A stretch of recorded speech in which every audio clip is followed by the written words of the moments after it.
orang akan menyiapkan satu tempat di semua desa.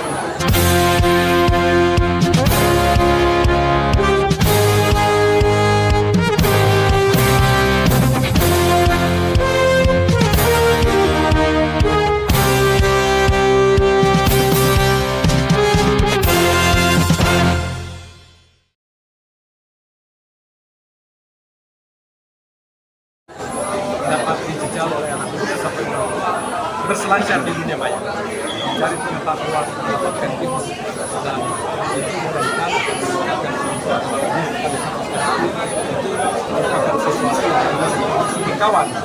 Jangan orang tidak bersahabat dengan diri di situasi cinta. Biaran yang akan terkait digitalisasi ini kan Minahasa Selatan saya lihat ada beberapa yang belum ada jaringan, yang jaringannya lemah ataupun tidak dapat jaringan sama sekali. Jadi di situ makanya kita menemukan solusi untuk membuat bagaimana di setiap desa itu mereka bisa mendapatkan wifi atau free wifi supaya mereka bisa terhubung dengan dunia internet. Digitalisasi yang ada sekarang, mereka bisa mendapatkan informasi dengan cepat. Jadi jangan hanya ada daerah yang sebagian daerah ada yang kurang. Kita butuh keadilan sosial di semua masyarakat desa. Ada lagi? Ada?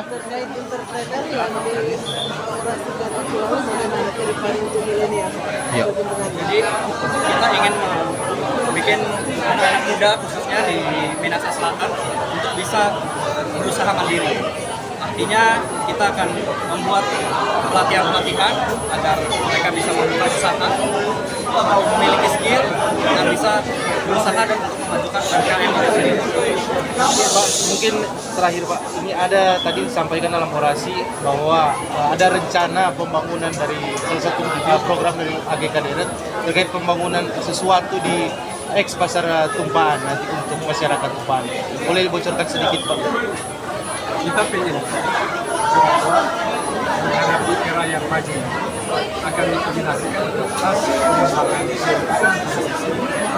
digitalisasi di sisi lain, tetapi juga dapat melihat anak-anak dan orang tua termasuk dia akan ramah terhadap kehidupan di desa, di kecamatan, dimanapun dia berada. Sehingga kita berdua termasuk di sini akan membangun sejumlah yang namanya teknologi. Itu kalau di Solo terus lihat kan mungkin yang murah di sini, kemudian di Kompas Baru termisasi wilayah daerah. Tetapi di semua desa dan kelurahan saya punya konsepsi dan usulan bahwa ada RTH yang terbuka hijau yang bisa dijadikan oleh anak-anak di waktu-waktu sehingga keberadaan, kebersamaan, kebersamaan, semangat Wabalus bisa jadi dan berjalan. Ramah segala umur ya. Iya.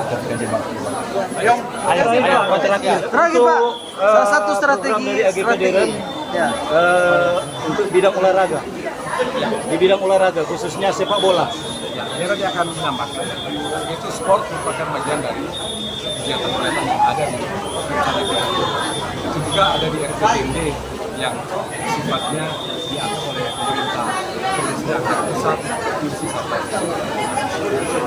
Kalau terampil potensi di sini, orang lihat ketika dipetakan dengan salah satu dunia olahraga yang kemarin bola, maka bisa jadi olahraga berprestasi. Maka sama seperti di Minahasa Tenggara, setiap kecamatan sana ada lapangan bola yang representatif. Masa ada orang mulai lihat itu orang lihat. Ya. Itu juga bisa dikomunikasikan bisa masa itu persiapan berat. Tadi itu misalnya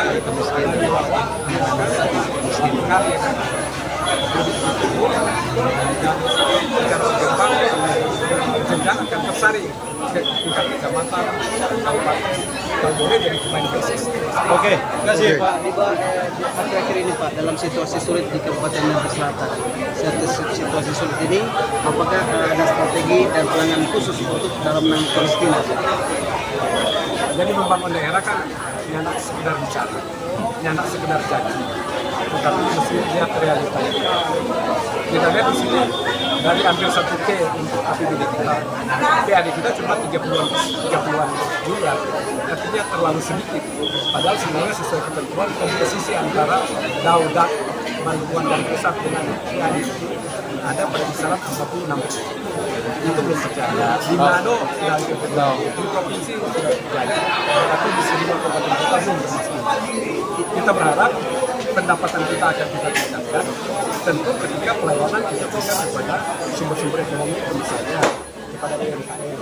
Orang bikin dia berkembang, setelah itu terkenakan pajak dalam kaitan dengan yang namanya PB2 untuk restoran dan kalau dia berkembang. Tapi kalau orang mesti kasih insentif justru ke dia, bantuan hibah dan sebagainya. Dan kemudian dalam kaitan dengan pengembangan pendapatan daerah kita lihat sebenarnya potensi-potensi orang banyak tambak di sini, itu sumber pendapatan. Orang banyak pabrikan yang memanen kelapa, yang mengolah turunan dari kelapa, lagi dari sini, sasa dari sini. Orang bisa kembangkan kalau misalnya beroperasikan pabrikan dana segar dan sebagainya. Misalnya CSA dari itu akan digunakan kegiatan-kegiatan masalah-masalah pembangunan. Misalnya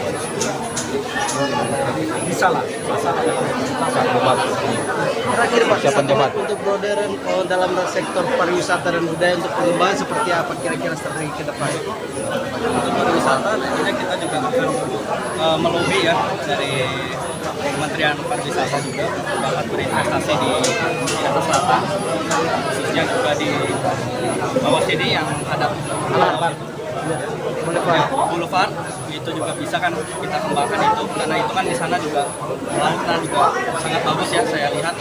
Jadi ya mungkin dengan membenahi itu, membuka UMKM di Boulevard itu juga bisa sangat membantu pariwisata. Iya, ada posisi satu Pak, lokasi yang sangat terkenal di luar daerah yang saya pernah sangat ingin dikunjungi oleh Kerajaan Jogja, salah satu di Popo, yaitu di negeri di atas awan yang terkenal. Kira-kira potensi yang sangat besar perkembangan ke depan kira-kira seperti apa? Yang khusus di negeri di atas awan di Oke, kita tambah itu. Masuk itu dari jumlah objek wisata yang akan dikembangkan. Memang pemerintah sekarang sudah kembangkan, tapi mungkin lebih ditingkatkan, termasuk aksesibilitas dan wisatawan itu sendiri. Wisata yang ada di sana. Waktu persediaan pertama saya kebetulan ada negeri di atas awan. Kampung halaman kedua saya. Oke, cukup. Oke, Pak. Cukup. Ayo. Terima kasih. Terima kasih. Mantap.